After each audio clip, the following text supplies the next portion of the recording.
Hello and welcome to the Southbound Sports Show. I'm your host, Richie Leahy, here with my co-host, Maddie B. Back in the studio this week, and the College World Series is going on right now, which is our main topic, one of the main topics for the week, but I'm going to put that at the end. Michigan is up 1-0 in the series. By the time this comes out and most people listen to it, most likely we will have a new national champion. Vanderbilt is up 1-0 with runners in scoring position. 2-0. I might be a little bit behind. So 2-0, runners in scoring position in the sixth. So it's looking like we're going to go to a game 3, but we'll hit on that later in the show. I'm going to get right in the high tempo. Matt, what do you got for us? So, interesting thing happened this week. My little bro's on vacation, so my dad needed some extra support, and for obvious reasons, I tried my hand at 4-year-old T-ball and coaching at the young level. I had some background with third grade youth football. Completely different everything with 4-year-old T-ball. There were some pluses and there were some minuses to it. As a whole, I'm going to say I don't know the 4-year-olds need to be playing baseball.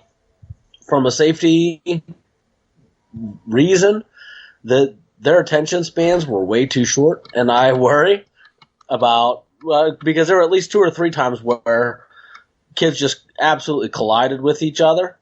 And I understand with some people they want to get their kids exposed early, but I don't know that it's the best case scenario for all kids, and especially in a small community like where we have that. I think it definitely kind of put some kids, it turns some kids away because you're trying to get them to pay attention. And when you have poor coaches that maybe don't have all coaching and like the developmental stuff in their right frame of mind, that I think it could put some kids at a disadvantage. What do you think about that? I'll say, growing up as an older brother with a good bit between me and my youngest brother, like 8 years or so, I have a little bit different perspective.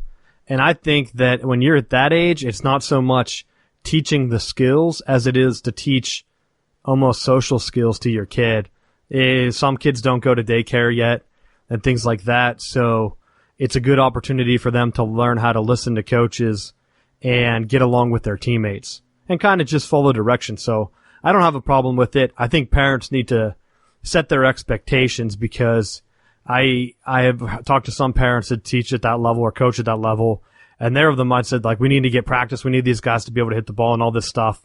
And it's like, chill. If you're that aggressive at that age, kids aren't going to want to play because they don't have the coordination. That's just how it is.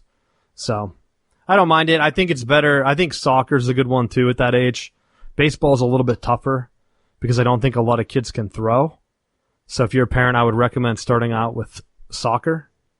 I just think overall it's a little bit easier. What do you think? And I think, and I agree wholeheartedly with that. And I think part of it with baseball is that there is the aspect of throwing and catching too. So if you have a kid that's playing, say, first base or pitcher's mound, and the balls are getting hit and he's turning and throwing to first base, if you don't have a kid that's really strong catching the ball at first base, then you could end up getting them injured. And I know the importance of trying to get kids to play different positions and rotating them around and trying to do that. Like, you want it to be getting them out into some exposure for some of that stuff, but I think at the same time there is a little bit of safety involved of when you're dealing with kids who maybe are not involved in anything athletically at home at all, and then you're trying to get them to find a spot where they can play. It definitely puts them at risk when you're going to throw a ball to them. And with our first baseman tonight, he took a ball right to the nose, and he was okay, but it was still trying to get him involved. And I'll say that I'll take it a step further and say I don't care one bit about that, because I would rather have kids at that age, they don't have fear. And I think hand-eye coordination in today's age is severely lacking. And I think that one aspect, it's not really sports related, that people often overlook is driving. If you don't have hand-eye coordination, you're not going to be as strong driving a car. That's just the reality. Same with like football and anticipating moves and things like that. There are some aspects of athletics and playing sports that directly carry over. Because I've worked with kids of all ages, doing teaching, stuff like that. over the years, and I had kids that were ready to get their driver's license that couldn't catch a ball.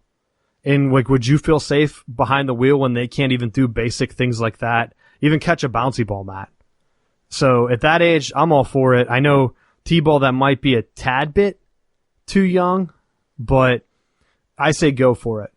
Get as much exposure. Even if you're the parent that's not going to be involved, get them to T-ball, get them to soccer, and try to build the skills up, because when they get to middle school, your kids will be made fun of.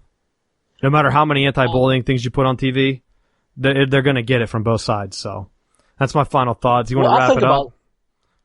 Yeah, think about this too. With the younger kids, if it's more about the social development, you can still wear your glove, you can still do all that stuff, but instead of having the regular baseball, use a wiffle ball.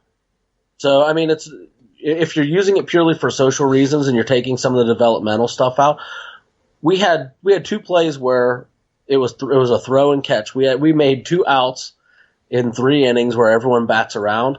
So within an hour, we played 3 innings, and our team had 2 outs. So I consider that a win, because everyone runs the bases, and the last kid just kind of clears them off, and everyone runs if you're on base. So we were able to make 2 outs in 3 innings compared to none by the other team.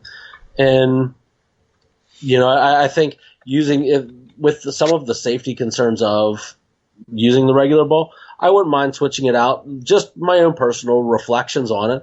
I think that kind of takes some of the concern out of everything. If you're using a wiffle ball or softer style ball, that if it plunks a kid in the side of the head, then so be it. Because usually the ones that are getting plunked are the non-athletes to begin with. So you're looking after the lowest common denominator. I'll say 3 innings is way too long. The game should be 2 innings max. Everyone hits. Doesn't matter how many outs you get. I think that should be standard across T-ball. But I agree, if you're worried about injuries, let them play wiffle ball. And I think if you're going with that direction too, you can have less kids per team. And I don't know how T-ball would work. You could underhand it to them. If you have a coach that can actually throw the ball, then the kids might be able to make contact. But I think T-ball could work. I just don't know how well it would hit off a tee, because T-ball, the ball doesn't go very far to begin with, let alone enough where you want kids crowding up by home plate and then potentially getting cracked with the bat itself because they're not paying attention. But I don't know. Don't have an issue. We'll see going forward if that starts to change around the United States, because there are some crazy things that are going on. Before we get into our big topic, we're back on Facebook Live this week. Sorry for people that usually watch on here. Last week, Facebook was having connection issues, so I had to throw it up on Periscope last minute. You can follow us on Twitter, S-Bound Sports, if you need to, or if you have an account and you want to see some of the stuff.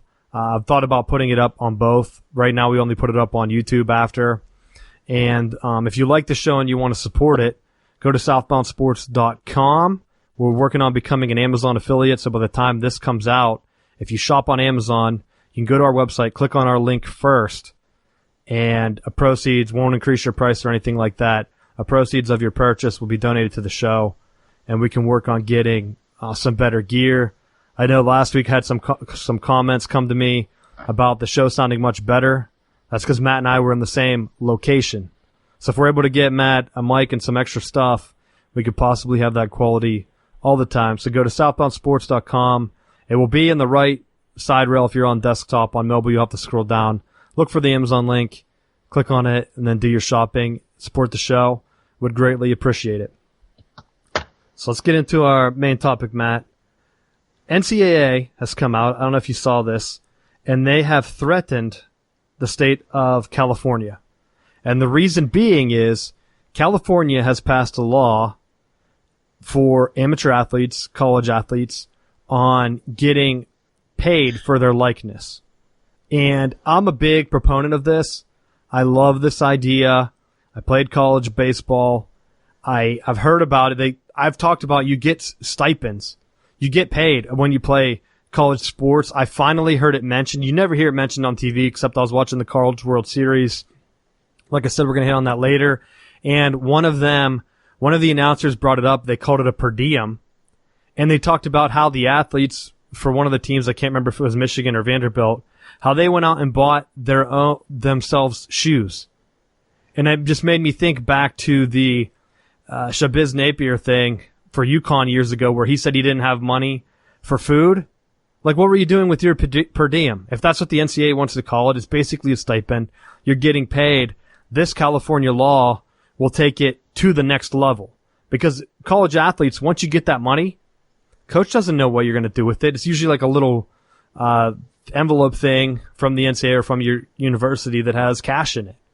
So once you get that, it's up to you to go to eat. I know we would stop in the middle of plazas and there would be like 5 or 6 different restaurants and everyone would just break off into little groups and go eat. Sometimes we'd eat together as a team if it's before a game or vice versa, depending on what we're doing.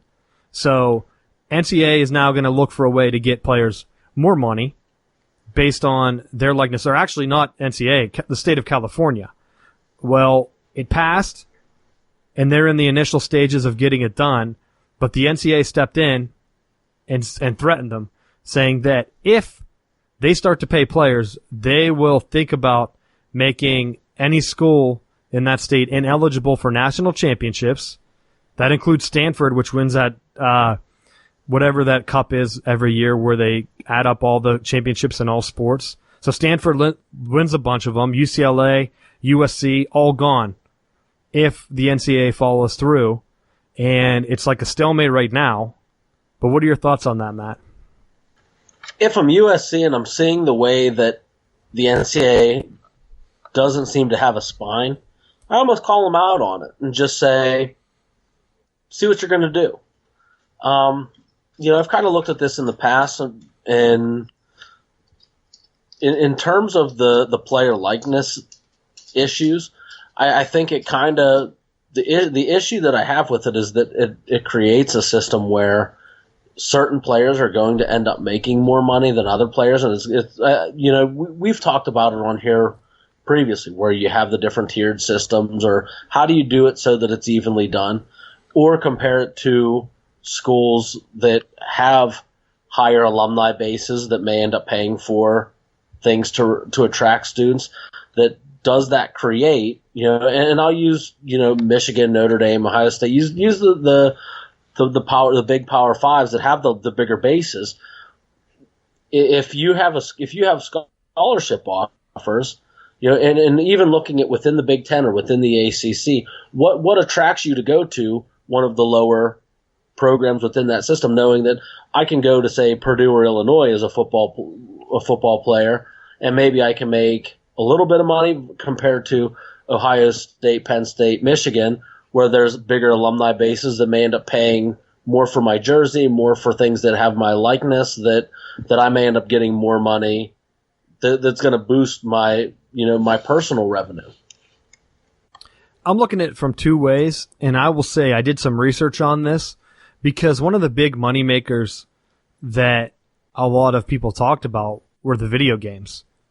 So I went back through. I don't think a lot of people actually know this, but a couple years ago, I think it was like 2015 or 16, EA Sports actually had to pay out athletes that had appeared in those games going, I think, all the way back. And I tried to find a range. I think they said the guy that got paid the least was paid $58. And it depended on how many years you were in the game, basically how many years you were in college. 5-year guys got up to, 10,000 tops? And that was like your top of the line guys, probably guys like Denard Robinson that were on the cover. I don't think he played 5 years though. But you have guys like that were high profile guys. Of course, those guys got that much money. I think the average was like $200. And those were guys that played, didn't have a lot of, features, only played maybe 1 year, and then they were cut. They transferred to a different school, didn't make it. You know how those go. So you have a ton of those each year because if you're looking at just football, and guess what? That includes basketball. So you're only going to have, I think they said, a lot of them I saw were $200 to $400. So you could say in that range was most likely the average. And then you have the bigger guys. Well, guess what? If you're there for 4 years and you're only getting 10 grand, that's like a little bit more than $2 grand a year. So you're not getting paid the stipend that all of these media people are talking about, how, oh, you can give them 5-10 grand a year. Once you start to pay all the athletes, if they're only getting that for their likeness, and I know it was a lawsuit, so maybe the schools can band together and negotiate up so they get paid more up front. I don't know. But we honestly don't know what their likeness is going to go for. Because like you said, Matt, you're going to have the big schools that are going to pay, and then that's it. So all of these states need to be careful, especially ones that have smaller schools, and it's almost like a catch-22. If they don't put a law in place, athletes won't go to their state at all. So states like Iowa, Nebraska, with schools like Iowa State, Iowa, and like Nebraska's basically a one-school state. If they don't have that, are you thinking that 5-star athletes are going to go there? Hell no. And I also saw a story where a guy in Louisiana was embezzling money, and they traced the money because he was under investigation for fraud, and he paid a recruit $180,000 to go to LSU. Did you see that story? No. Top offensive lineman. That's the going rate apparently in the SEC because you know they pay players. And of course, did ESPN pick it up? I don't know. I didn't see it anywhere. I saw it floating in the dregs of the internet. Where? Come on. How are you? Why would you even say that? You know they're not going to do anything to tarnish. They're not going to go there. They're not. If it's going to be in court, though, they could very easily sue. I mean, LSU, they're lucky because they don't have a rival, but could you imagine if that happened in Michigan? And Michigan State fans would be all over that, filing a state suit. If it was in Alabama, you know, Auburn or vice versa, you know the opposite fan base would be going absolutely crazy. You could say Penn State. If it was one of them, the other team would be putting it in the state judicial system so fast that the NCAA would have to recognize. But just because it's LSU and they're lucky that they're basically a one-school state, they've kind of insulated themselves to the fact that we know it happens. Just let them get paid at that point. I don't care because it's not going to be, like you said, it's not going to be every athlete. Even the 4 stars and 3 stars that eventually fill out those rosters for that team, they're not going to get any money. I just don't see how the schools are going to pay up front for a guy that most likely is a project and is going to transfer. I would say you have maybe 10 to 20 guys that are going to get top dollar, and then that's it. And that's for football. We already saw what basketball players were getting paid in the FBI trial. They were getting offers from like $10,000, $5,000. Some of them were like a couple $100. That one guy from Michigan State paid back like $200 or whatever it was that he took. How do you think they're going to get paid if it's above board? It will kind of be like, we're going to pay all of our money for the sure thing, and then the rest of the guys are going to be out of luck. Almost like the NBA, you're going to have a bunch of journey guys, and then you have like your handful of superstars. And let it happen. I don't see why that's a problem, because you're not going to get away with paying everybody a flat rate because it won't solve the corruption problem that already exists. Well, I think in some ways, with the way that it's currently set up, it does deter some people, because when you look at the way that things played out with USC, with pulling some of the stuff from around the time when Reggie Bush was playing, you know, when the NCAA caught wind of it, they did bring some of the punishments and the consequences out on that, and I think that's enough to keep it from going completely overboard. You know, if you were to open it up and say pay all players, now even some of the players that aren't as talented are going to have to be getting paid. You're going to factor that in from top to bottom, every single school, as opposed to the handful of borderline, and I'll use as a 3-star, a 3 to maybe 4-star type recruit. If you pull a handful of those and you're a program who is traditionally underachieved, that could be enough to start to gain a little bit of momentum within your program to try to move that recruiting needle in a positive way.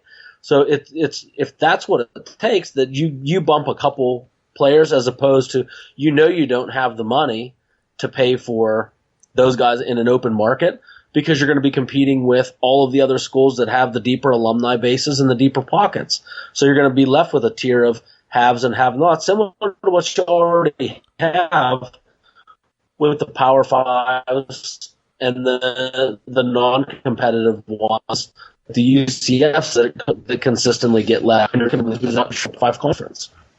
Yeah, you're kind of breaking up there at the end, a Skype issue, but I agree with you. You're going to have a couple schools that might be able to get some reach from their alumni and bring in some guys for a little bit of time. Like, do you really think, though, like a Boise could capitalize that for a decade or longer than the run that they had? No. And unless they started aggressively playing players like what Ole Miss did. Even at that point, though, you're still going to compete. If it's legal, you're still going to compete with everybody else. So you're at the point where everything is over the board, so anything can happen. And when you first said USC, dude, I thought you were going to talk about O.J. Simpson joining Twitter. He's coming out to straighten the story out. Did you see that? I did. I was the one who told you about it. It was awesome. He's setting the story straight on everything. It's all it takes.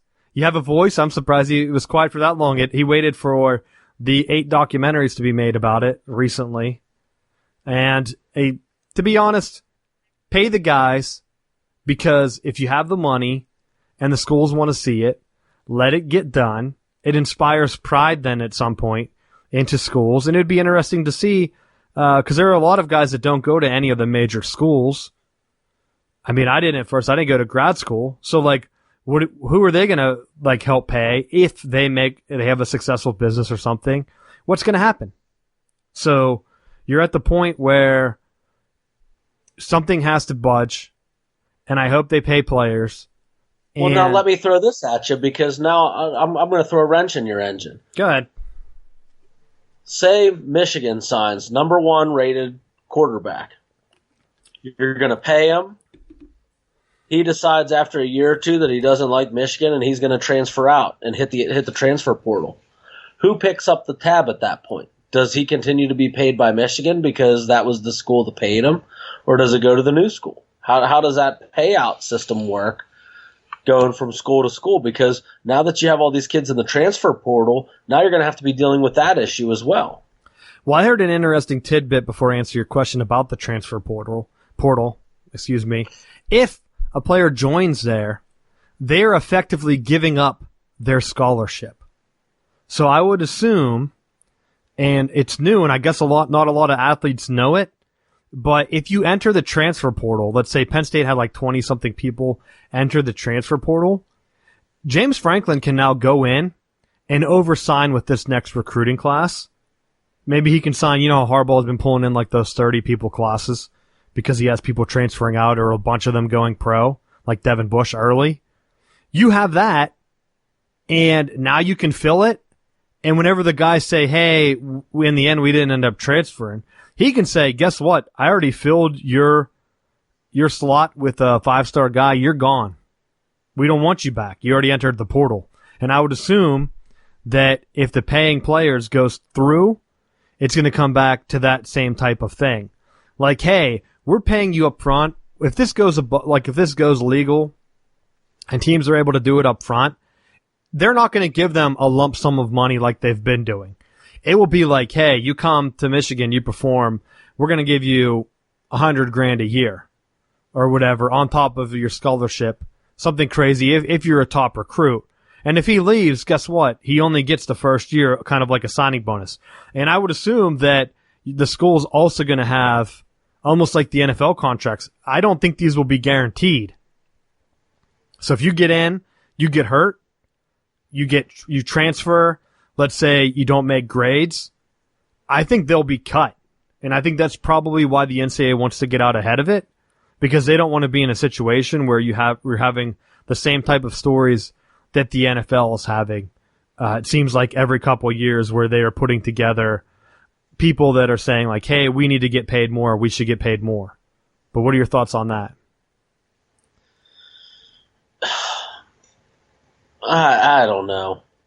I just it's a tough situation, and I don't. There's so much extra baggage that I think goes into this paying players that I just don't know. I personally, I don't know that I'm a fan, but I see the direction that it's going to be. I compare this to the way that the drug issues are in our country right now.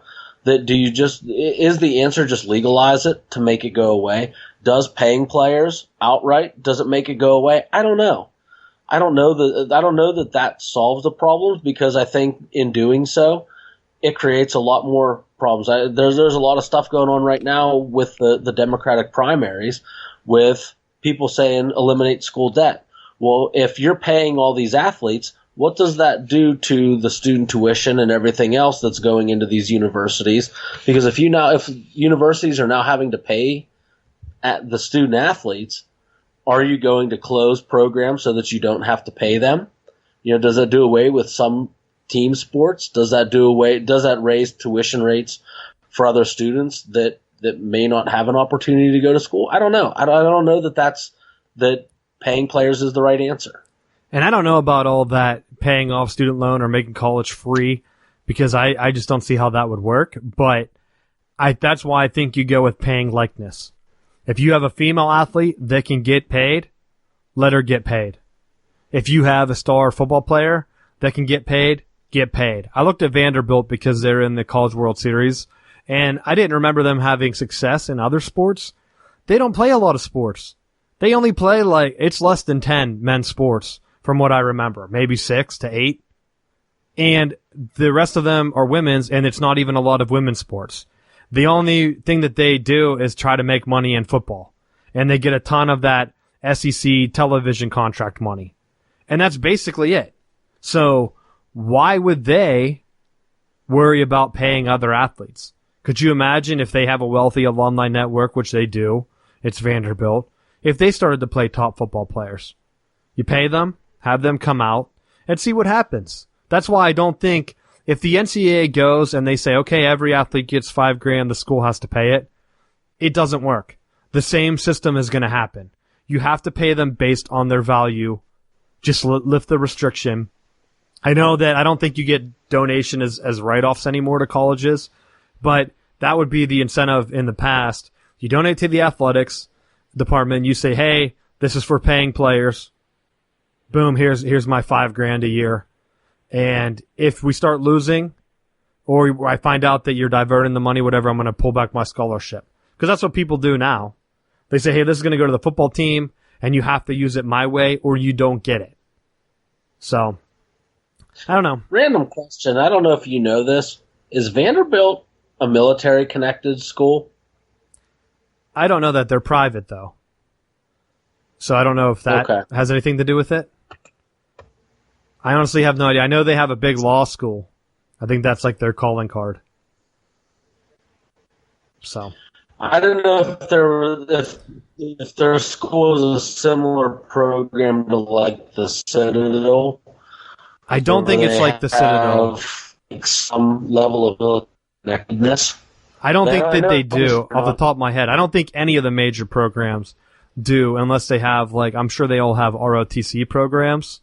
And you're breaking up a bit, that's why I cut you off. But they have, I don't think they would have to have a bigger presence, I think, on ESPN Game Day and stuff like that when they do cover them. I think that they would have more of a military presence like they do for Army and Navy. That's why I don't think that they do. But let's keep going. We went pretty long on that. I had another thing that I'm going to throw in quick. Okay. There were a couple female athletes from Connecticut that have banded together, and they are filing a federal discrimination suit against, or a complaint against, the state.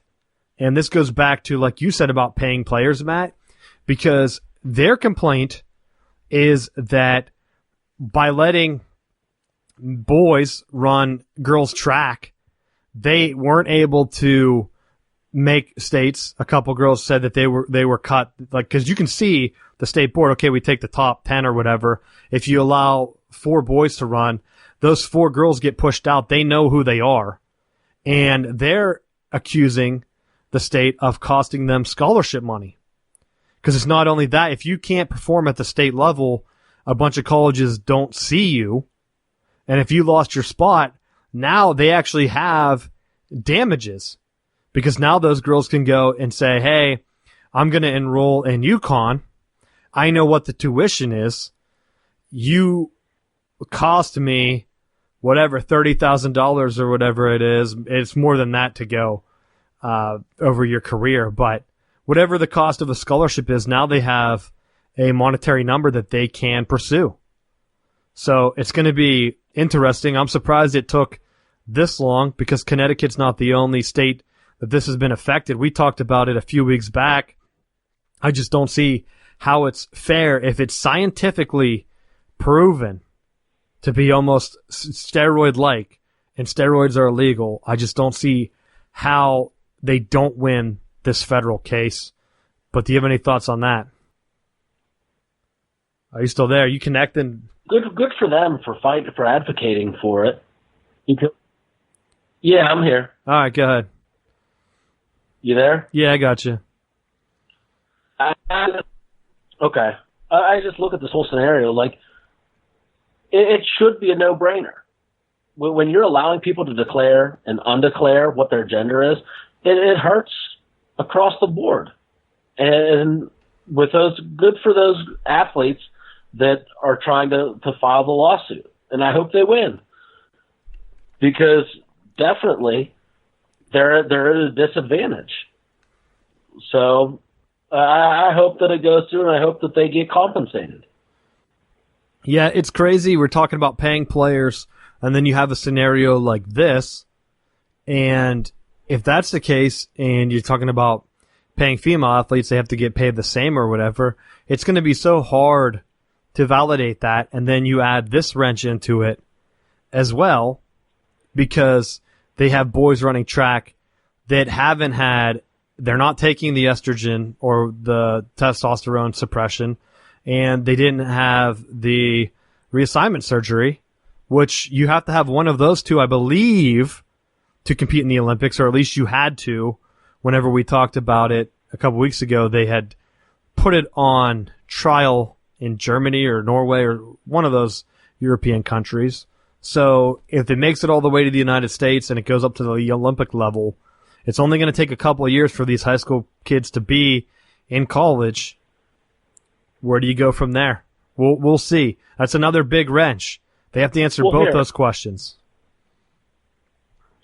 This was another thing that I was daydreaming about while I was cutting my grass the other day. What's to stop with the way that people are declaring and undeclaring? If you just prefer playing softball as opposed to baseball, what's to stop a school from taking 3 or 4 of their best male baseball players and just saying, "Nah, I'm going to play softball now," and just declare that they're either female or just to try to play softball. Matt, you could even cut for Title IX compliance. You could even just cut your baseball team and put all your boys on softball. Why not? And then count that as this is what we have. This is what we have. All I thought of that. I was just like, well, what does that do to it? Like, if you're saying this is what we have to offer, what's stopping that from happening? I mean, it's going to eventually become co-ed at some point. Look at what happens with football. They have girls on the teams all the time now, it seems like. So you're not going to start a girls' football team. No school has done that. If football is the most lucrative sport, you could see why so at least some smaller schools give it a try, especially ones that were all female back in the day. Why don't you get a couple of them together and try to do women's football in college? But none of them have tried because I don't know why. It's expensive. You don't know if you're going to get a return on investment. So instead you push the girls to play with the boys, and it's just going to be a clusterfuck. I mean, I don't know how else to word it. Once they start to get into paying players, doing the Title IX compliance, and now you have athletes jumping between boy and girl sports, I don't know what they're going to do. Speaking of jumping, because I don't want to harp on that too long. UConn, we're sticking in Connecticut for some reason today. They have rejoined the Big East. Did you see this, Matt? Yeah, go ahead. I did some digging because last week we talked about the College World Series and I had said about Florida State never winning. And then I went through and I said, I don't remember the ACC really having any success.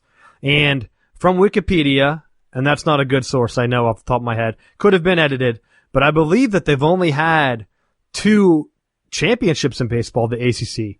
They had the one from Virginia that I remembered after I made my initial comment. I think it was in 2015. And then the other one before that was Wake Forest, like back in 1955. The 4 Miami championships came with the Big East. And so that got me thinking, oh, well, that's interesting because I knew Miami had won a few. I went back and tried to look through Miami's athletic history. They have fallen off the face of the earth since leaving the Big East. Yeah, they've been completely irrelevant in everything. Everything. They were winning championships, and they carried the conference. Talk about the worst move. The worst conference move. A lot of people talk about the Big Ten adding Rutgers. The worst conference move has clearly been Miami winning national championships in multiple sports. They had 4 in baseball alone in the Big East around that same time frame, 80s and 90s. They had multiple championships in football. That's fallen off the face of the earth. And for what? Where did they make it in basketball a few years ago? Elite 8, I don't remember them being good in basketball in the Big East, but when all your sports kind of fall off the map, you have to look back and reflect. And so, UConn going back to the Big East, they haven't had the same success in the AAC. I've heard that there's going to be a huge pushback by the AAC against UConn, and it's deserved. I don't know. They brought credibility, to be honest. They joined the AAC. They won the national championship in basketball. I believe they were playing in, was it Ollie's first year, second year? It was the Napier year, I believe. They had just left the Big East, and they won the national championship. The first for that conference, and they were one of the driving factors to giving it basically name recognition. They were winning women's national championships. I don't know if they won it in the AAC or if those stopped with the Big East, but you're going all the way back. You're talking about giving up football. I don't know what they do. They could go independent. Will teams play them? Possibly.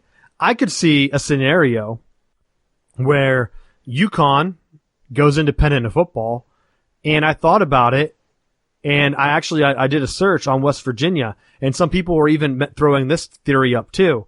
If the Big 12 actually implodes, or if just travel gets too hard, the West Virginia Mountaineers could rejoin the Big East, make it an even 12 for basketball, and I don't think they need 12 right now, and play football independent again, and do a lot of independent crossover with the other independents, Notre Dame, UConn, and I think there's some military schools that are still independent.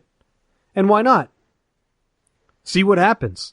If travel is that much for you and you've lost your base because leaving the Big East has hurt Miami, it's hurt West Virginia, it's hurt UConn. I mean, almost every team, it's definitely hurt Pitt. Let's say it hurt. Well, go ahead. I think Pitt is okay, but I think it hurt Maryland. Maryland is like the whipping boy of the Big Ten now. Well, let's be honest, though. I think only a handful of ACC teams would have been able to compete in football in the Big Ten. You just don't have the gauntlet. Like, Florida State would be one that could compete. Clemson, maybe. Dabo's years? Clemson now. That's what I'm saying. Dabo years are different than regular Clemson. If Clemson would have made the jump back when Maryland did, I don't even think that they win a national championship, because that was around the year they were getting their ass smacked 77 to whatever against West Virginia in the Orange Bowl. That was when Maryland made that jump. The ACC was basically a joke at that point outside of Florida State. So you have Maryland make the jump. They become whooping boy. But the only reason I don't really discredit them is they keep winning national championships in the sports that they're known for. They've been winning it in lacrosse. They've been winning it in women's sports. They were never really a big football power. So if it's allowed them, and I don't know how their national championship count if that's consistent, if they've always won them in the ACC, or if they've just shot up since they've been in the Big Ten. But it looks like they've won at least a national championship a year, if not 2 or 3 every year since joining the Big Ten. I'll try to do some math and I'll bring it in just to kind of see a comparison. But for the one drop off they had is basketball, and they've been, I actually tweeted out the average to a buddy of mine because we were talking about the Michigan basketball transition, and Maryland's been right there. I don't understand why they don't have more pressure to fire their coach. He was named in the FBI paying players suit. He's averaged very poor win counts. And their athletic program was broke before they joined the Big Ten. Did you know that Michigan's baseball coach that got him in the national championship game this week, he was Maryland's baseball coach, and they just let Michigan outbid them. Like they couldn't afford to pay him. So Maryland had talent. They were winning at baseball, and they just said, oh, we're just going to let Michigan poach them. It might have been the year before they even joined the Big Ten, so I don't know if it was like a Big Ten poaching thing, because I think the Big Ten kind of discourages head coach poaching inside the conference, but you have that situation. Haves and have-nots. Yeah, you got to pay more. You got to be able to pay for the guys, and maybe Maryland comes around. I think they're in a good position. What they need to do is become Penn State's Michigan State. They need you to just focus on beating Penn State every year, or like. You know how Pitt tries to really beat Penn State? Because that can get you a bump in recruiting in all the right places. Because Penn State recruits that Jersey area heavily, the Virginia area, the Maryland area heavily. So if Maryland can start winning and grabbing some of those guys, that is how they build a competitive team in the Big East. The Big Ten, in the Big Ten East. So I don't know. And like you said, who knows? Maybe Big Ten drops Rutgers and Maryland, and they join like a de facto independent Big East football thing. I don't really know. Something is definitely going to change because the Big Ten television contract is coming up soon, and the ACC network starts this fall. And I want to see what teams they're actually putting on there. And would the Big East be able to land something like that with UConn? How do we know they're not going to get the same deal the ACC network is on ESPN Plus, or if that's the final name, I don't know. So that's coming up. We had some other football news. Matt, you want to get into the Mike Gundy thing? Yes, I was surprised by this. And this goes back to some of the things with the early signing period. As you're looking at some of the moves that schools are doing, I've heard this happen before, but this was definitely something that caught my eye this week, was that there was a recruit that had received a scholarship offer from Oklahoma State. And basically what Oklahoma State's saying is if you're with us, don't take visits to rival schools. Well, a kid took a visit to Texas Tech, and the coaches found out about it, and they pulled his coach. So, that's one of the things that you have to kind of take into consideration. And I think going forward, you're going to see more of those kinds of things happening because you want these kids to sign, to commit to not be part of going to checking out other schools, and you want to get them locked in and pencil them in so that you don't have to worry about having to sign anyone else. And I'll say, this reminds me, this is the old Brady Hoke rule. So when Brady Hoke came to Michigan, you couldn't take a visit if you were committed. And if you did, you lost a scholarship. Or so the rule was. But I'll say this, if it's a top 10 guy, they're not revoking his scholarship. That's just all for the 3-star guys and possibly the 4-star guys. I don't know what ranking this recruit was from Oklahoma State, but I have done some research into this, And I saw a lot of rumblings that this may be the issue that Penn State is having. If you noticed, and I don't know how closely you follow the Big Ten recruiting, since I'm the Big Ten guy on the show, Penn State has been losing commits. They're dropping like flies. They're losing 4-star guys. They're getting guys flipping to Ohio State. They're dropping guys for no reason. And the reason I'm hearing is, and some of this is hearsay, some of this is coming from players' families, that, hey, they take another visit, and then that's it. Penn State cuts communication. Or tells them, hey, you need to decommit. And to me, that is just crazy. I saw Brady Hoke end up with a lot of classes that were highly ranked. And I also saw, and this might just be a trend or something that I noticed, or maybe I'm just delusional, I don't know. But I also saw a lot of his recruiting classes, he would get them to commit early. They were ranked high. So they were ranked like in the top 100 athletes. Once they committed, they don't go to those camps anymore. So they never got reevaluated as seniors. So some of them would drop in the rankings, but not by much. And then whenever you get to the official on-campus thing, they're not as athletic. They didn't grow. They're not as strong as what their ranking shows them to be. And then it has, like you see it every year, they put out like the recruiting classes, which ones underperform. And I think that's a big reason why. So by having these players, you're locking them up. You're saying, hey, don't go to this camp, that camp. That is how these recruiting rankings are made. It's based on what offers you got and what schools you're visiting and what combines you go to. If you are locking down your athletes, you really don't know what you got. You saw, okay, they had a great sophomore tape. I'm going to lock them up early. Don't go anywhere else. They have you just because you're 6'7", 300 pounds. They're going to put you as a 4-star, 5-star possibly. And then when you get to campus, you are slow as molasses because your coaching staff, maybe it's an old line coach that eventually gets fired. You don't know. So I hate that rule. And I don't know why Mike Gundy is getting the backlash because hopefully it's from his own fan base, because if I was a fan of another team, I would be laughing because that's how I felt when Brady Hoke had that rule.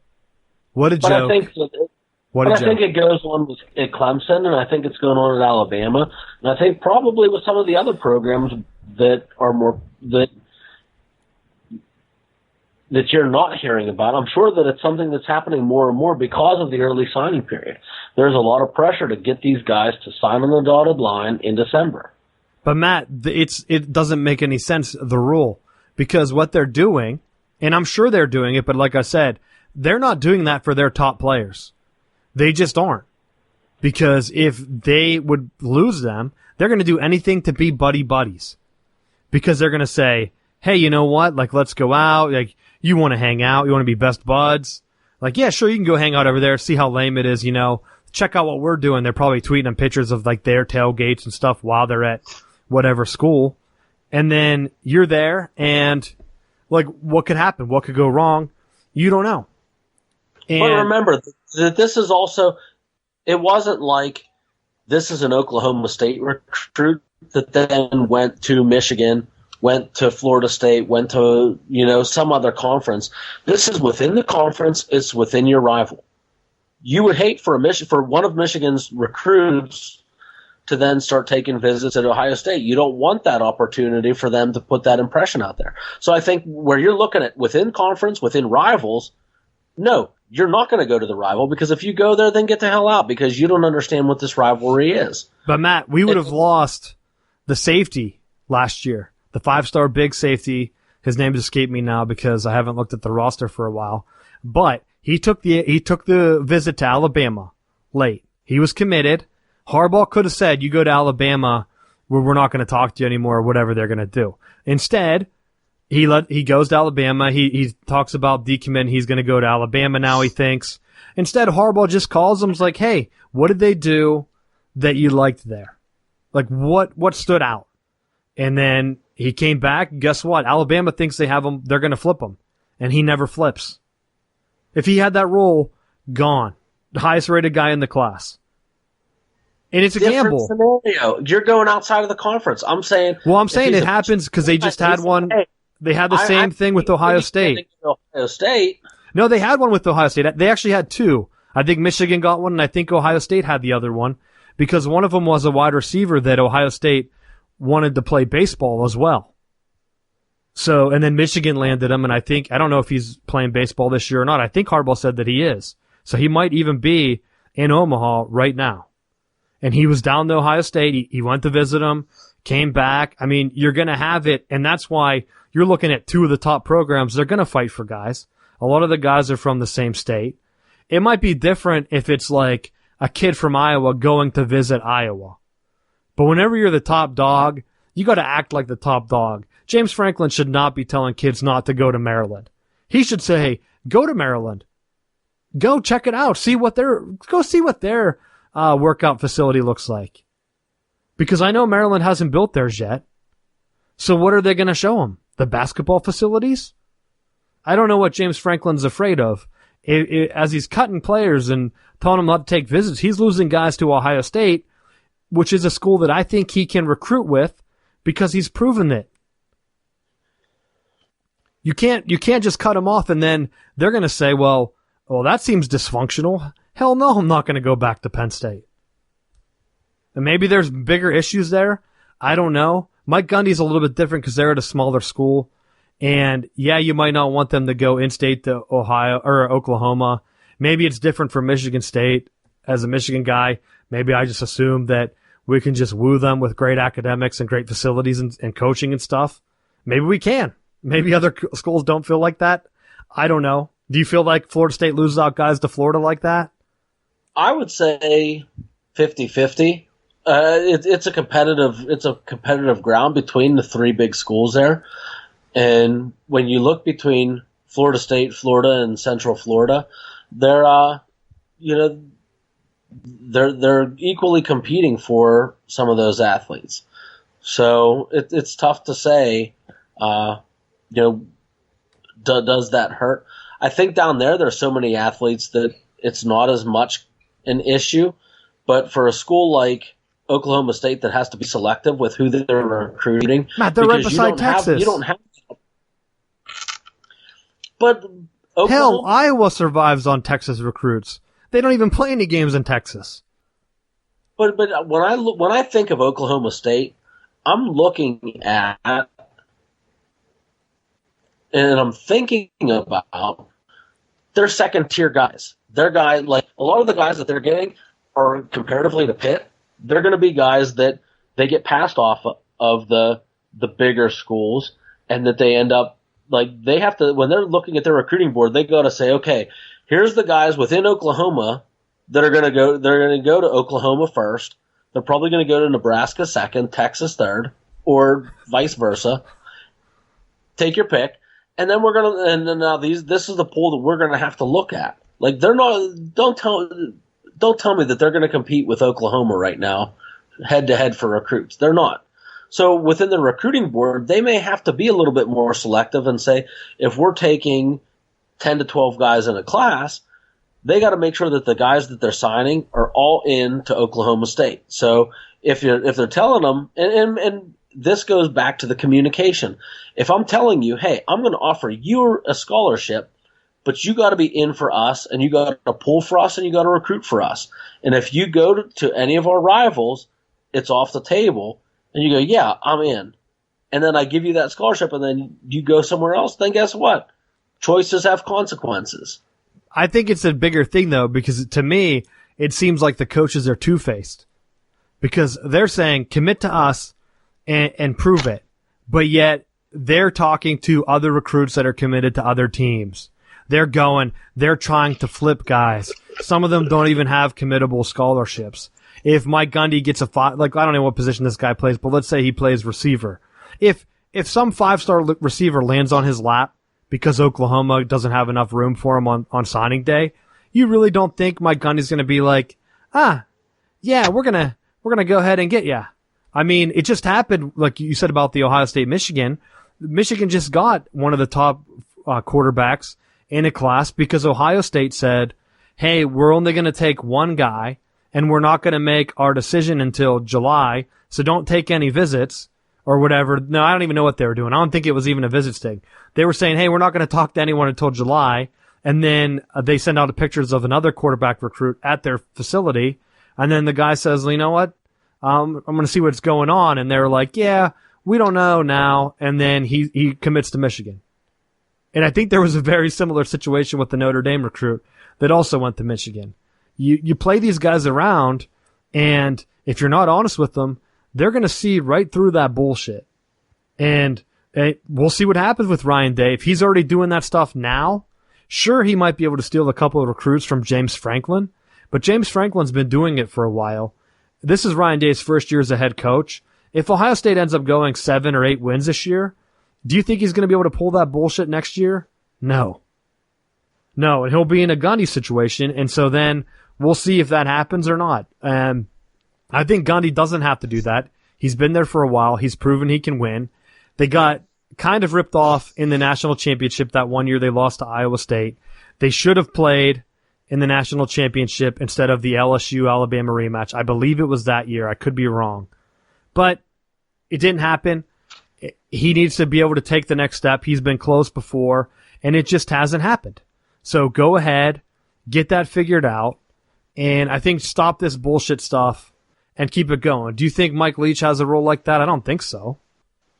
I mean, he's telling guys, he told the quarterback last year, he told Minshew, go to Alabama and sit on the bench. I don't care. He said, or come here and win passing record or whatever he told him. It was well documented. So he let him go to Alabama, and then next thing you know, he's ended up at Washington State because Mike Leach was honest with him. I mean, you knew what was going to happen. He goes to Alabama, he was not going to play. That's a credit. That's a credit to Mike Leach, and that's why he's one of our favorites on the show, because he just makes do with what he has. It's why he's evolved. It's why he was a success at Texas Tech whenever they were a garbage team, and he made them into something. And it's why he took Washington State from being one of the biggest dumpster fires in NCAA to being reputable within the Pac-12. He builds around what he has, and for the people that are willing to commit to him, he invests the time into him. I love it.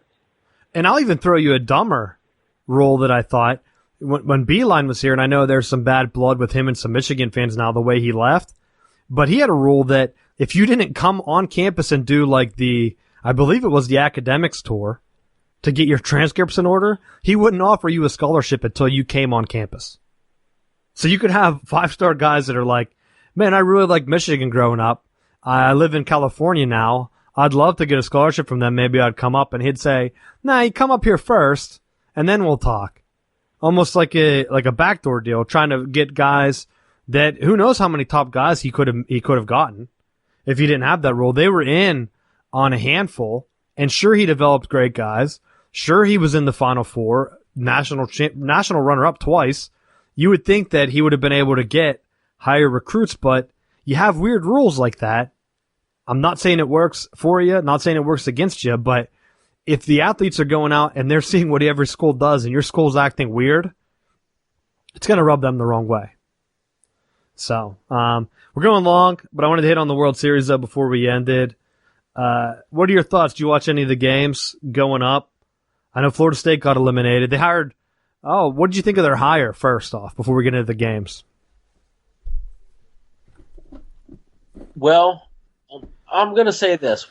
I listened to when they announced that it was Mike Martin Jr., my initial reaction was horrible. I did text you and say it was almost like if Penn State just hired Scott Paterno. Yes, but then when I really, after my initial anger subsided and I looked at it like objectively, there were a couple things that I pulled from that I thought I really, really did like. That as he was talking about the program, he was addressing changes that he was going to make, and then to most normal people, they're not things that make a big deal. Like he's switching the home side dugout from first base side to third base side so that they're facing the student section more. Doesn't make sense to a lot of people, but it's him being willing that he's already been thinking about this for a long time, that as a head coach, that's where he wants his team to be. He's looking at things like taking the names off the back of the jerseys and just having just the number. Like, they're little things that to most people don't make a lot of sense, but it's him being willing to put his own stamp on the program that I think he worked for his dad. And I don't know how many people have actually had that opportunity to work with their dad, but it's tough. And he did it for over 20 years of working with his dad and with trying to have a voice and just being overridden. You know, he was around one of the best to do it. I mean, there's not many people that can say that in any coaching sport that they won the level of games. National championships aside, Mike Martin Sr. had a hell of a career. 40 seasons and 40 wins at each one. It's insane. And that's up there with Cal Ripken Jr. That's a streak that I don't think anyone's ever going to touch, because you're not going to get the longevity to be at a school that long. Matt, you get so mad. So I do think that I looked up the numbers, dude. He was in the World Series like 23 times. Never won it. Yeah. That's insane. That sucks. I thought Michigan basketball was bad with like one championship and like 8 tries or whatever it is now, 9 tries. I don't even know. But that's a whole new level. But I think the way that he came out and it wasn't like, well, this is the way that my dad did it, I'm just going to keep following suit. There was stuff that he addressed, without throwing his dad under the bus.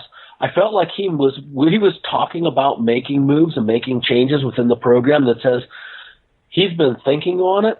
He's developing his own identity as a coach. And if his name was anything other than Mike Martin Jr., I probably would have been okay with the hire. But I think with the way that he came on board and he started putting his own stamp on it, I feel confident that going forward he's going to make some changes. And one of the things that he addressed that I was frustrated with watching the College World Series was that I felt like there were so many times where Florida State waited on pitches that were fastballs high in the zone that they should have been teeing off on, and they were taken. And he was like, no, we're going to be more aggressive on the play. And I was like, good, you should be. With what they're able to produce, they should be putting more bats on balls and getting stuff out there. But you know, I think that's a good starting point. But the bottom line is he's got to do what his dad couldn't do, and that's win the big one. And that's going to be going forward. Can he maintain and improve on the standard that was set before him? Because he's seen what it takes to just get there, but it's taken that next step. Yeah, I watched the World Series basically the entire time because Michigan has made quite a run into the championship game. And a couple things that stood out to me, I always follow the World Series, but I'll be honest, not that close, just because it seemed like I always thought that it was the same schools winning every year, but it's been pretty diverse the last couple of years. You had Coastal Carolina, Virginia won it for the first time, Vanderbilt won it for the first time before them, and you have UCLA coming up. And a lot of the teams that used to win it, USC, they won a ton in like the 80s and 90s. They've been nowhere to be found lately. I think it was Arizona State's another one, and I believe they had Barry Bonds. I could be wrong back in the day. But Arizona, a lot of the Western schools now that had dominated baseball for so long, you're seeing other schools kind of keep up. I had talked about it like I thought the SEC was kings of college baseball, but that's not really true. It seems like if you listen to the announcers, they always talk about how baseball's getting all these the SEC always gets all these top recruits. But I wonder how much of that is just fan service. Like the Michigan coach talked about how he recruits inner cities and he's not recruiting against the top guys. And then when they did like the comparison on stats and stuff, they said that Michigan might be the most athletic team in the entire tournament. So how are all these top recruits from the SEC? You would think that it would be almost like football to the point where you shouldn't be able to find more athletic guys outside of the top rankings. They exist for a reason. But now you're having an entire sport that I think is opening up because of the internet. You had it kind of locked down where only people that came from rich backgrounds could afford to play travel baseball. But now with the internet, anyone can upload their tape. You can go to a tryout. I mean, it's not hard to get into a pro day tryout and get in front of college coaches. I mean, I did it a few times. I know I had a couple friends that I actually traveled to with, and it wasn't even that far of a drive to go and do your workouts with. So you can get in front of scouts pretty easily. Sure, you're high school, or you might not be on a travel team, but you're still going to play high school ball enough to get your name out there, and it's going to be just like the combine. And I think it's a good way for people to increase their chances of getting a college scholarship. The one thing that's not great, though, is a lot of the kids that are on the teams, they're not on scholarship. So you only have a handful of athletes in baseball that actually are on scholarship. I want to say it's like 7.5. So if you're on, you're most likely on an academic. That's what I had. And I know that's what a lot of guys on Michigan, they talk about how some of their top hitters are on like engineering scholarships and things like that instead. So it makes it a little bit tougher because you almost have to have that academic side to it. But I do like how the sport's getting more diverse. It's not like the same teams winning. You see a lot of sports like soccer, or even like I mentioned, lacrosse with Maryland. Maryland's been in the championship, it seems like, every year for those because there's only a handful of schools that play, and there's only so many top recruits. With baseball now, anyone can play. Major League Baseball still gets good numbers on television. They're still getting like a couple 200 or 2 million, 3 million people per game when it's on prime time. So people watch it. They know how to play. Like Matt talked out at the top of the show, kids are playing T-ball. And I think it's good for college to have something year round. I talked about the networks last week about getting on maybe like an NFL, NBA network, putting them all together. College has the first opportunity to do that. If the NCAA wanted to step in and say, hey, you know what? Enough of this Big Ten stuff, enough of this SEC stuff. All of our schools are going to be under one like NCAA network, and everyone's going to split equally television money. I think that would go farther in creating parity along sports than actually giving players just a stipend. If the NCAA stepped in and said, hey, we own those rights, would there be pushback from the school? Yeah, but the NCAA already does it for the college basketball tournament, and they pay out based on, you get a unit based on how many games your conference team's playing. They could very easily do that on their network with streaming. It will tell you how many people watched. They just give the schools that many units. Oh, Michigan gets like, what for football, they average like 5 to 10 million people a game watching. They get that many units of payment compared to UConn or Boise State. If Boise State has a run though, like they did a few years ago where they're winning and everyone's watching their games, then hey, guess what? That would be a way for them to get paid, increase their athletics budget without having to jump conferences every couple years. So that's my final thought watching it. I hope Michigan wins. They put together a good win the first game, but the downside is Tommy Henry can't pitch every game. So he threw a gem. They got the win. They had to have the first one. Vanderbilt threw their ace tonight. They have a lead in the 8th inning. I think it's 4-1 last I looked. And you're most likely looking at a game 3. It comes down to Michigan. Are they going to pitch by committee? They don't have the pitching depth that Vanderbilt has. So they got to get the bats rocking. And by the time this comes out, you'll know who the champion is. So hopefully it's Michigan. If not, they had a hell of a run. And hopefully the Big Ten can continue to invest in baseball and other sports because it's only going to help the Big Ten network. It's only going to help them get paid more money and help those recruits. Got to get them more money so that you can start paying those stipends, Matt. Got anything else on College World Series? Yeah, I'm going to help Michigan out here. I'm going to do you a favor. because I'm going to say this, and inevitably it's going to blow up in my face. I want to see Vanderbilt win this. They have that really obnoxious whistler that through 2 games has done nothing but loudly whistle. I haven't even noticed that. During the broadcast. I would love to just see someone just punch that guy right in his face and just knock him the hell out and just quit it. It's obnoxious. Stop it. It's bullshit. Punch him out. Get that taken care of first. Secondly, yesterday I was watching the game. Vanderbilt wore the red, white, and blue. How do you go against America? Matt, they're doing whatever they can to get fans, I've noticed. How do you go against America? Tell me that. How could you not like those Michigan throwbacks, dude? Mustard and blue versus red, white, and blue. I'll go America every time. They're classy, those high socks. That's just a pandering for the fans. And to be honest, Vanderbilt, everyone keeps talking them up. I figured they would just sweep Michigan. I didn't even think Michigan would win that first game. They should. They're the number 2 team in America. I know. You would think the that number 2 ranking. You would think Michigan making it all this way would gift wrap them a national championship, but hell, at least they're keeping it interesting. And you know what? I'll say this. If they don't pull it off, it's just typical Michigan. They get close enough to the finals, and they can't quite get it done. It's what you should expect from a Michigan team. Matt, they get the participation trophy. We tried our best. Hey, I did tell you that that's what's going to happen. I'm going to get to watch Michigan play another national runner-up game. That's right. It's basketball, second place. Football, they're second place in their conference, in their division. Baseball is the same thing. They just they're great at being number 2.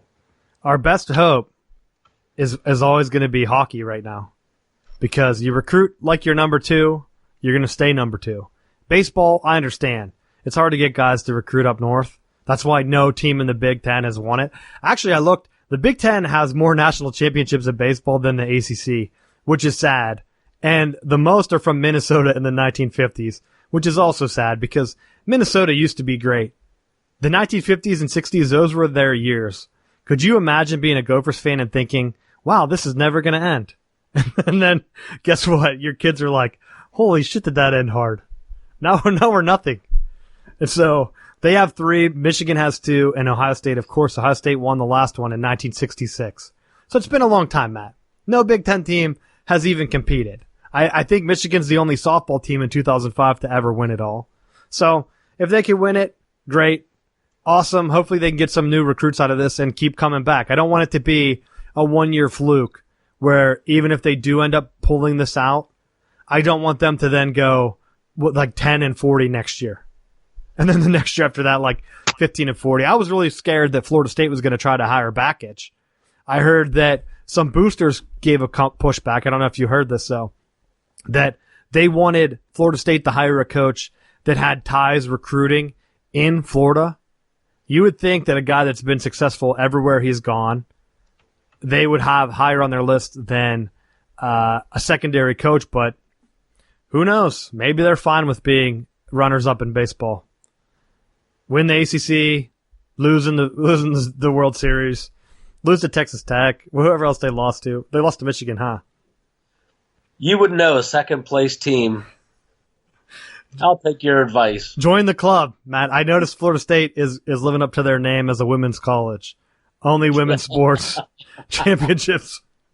We just won a national championship in 2013, which tails into my final bell. Go ahead. Which is because Bleacher Report released a really well-written article on the transition from Jimbo Fisher being an absolute train wreck his last year and a half, and the things that led Florida State to the point where when Taggart came in, yes, there were issues, but I think that it was highlighted really well, all of the problems within the program itself that led to, yes, in 2013, that national championship team was a force to be reckoned with. All players, offensively and defensively, signed NFL contracts. They should have been the launching pad to overtake not only Clemson but Alabama as the banner winner. But it was like from that point going forward, Jimbo Fisher just lost control of the team, the locker room, the coaching staff, everyone, and it just led to that implosion. And I think that it's really bizarre to go from a team that won at a level that they did to then being where they were, where they needed to reschedule the game 2 years ago to stay bowl eligible, to then the following year where they missed out on a bowl game in Taggart's first year. It showed like that Fisher just said, I don't care, just keep them eligible. And it was really poorly reflected on the standard that he wanted to keep, to try to keep them competing at a high level. So I'm glad that more information is coming out, that you see exactly what was going on. It doesn't show Florida State in a good light, but it shows how dysfunctional things were.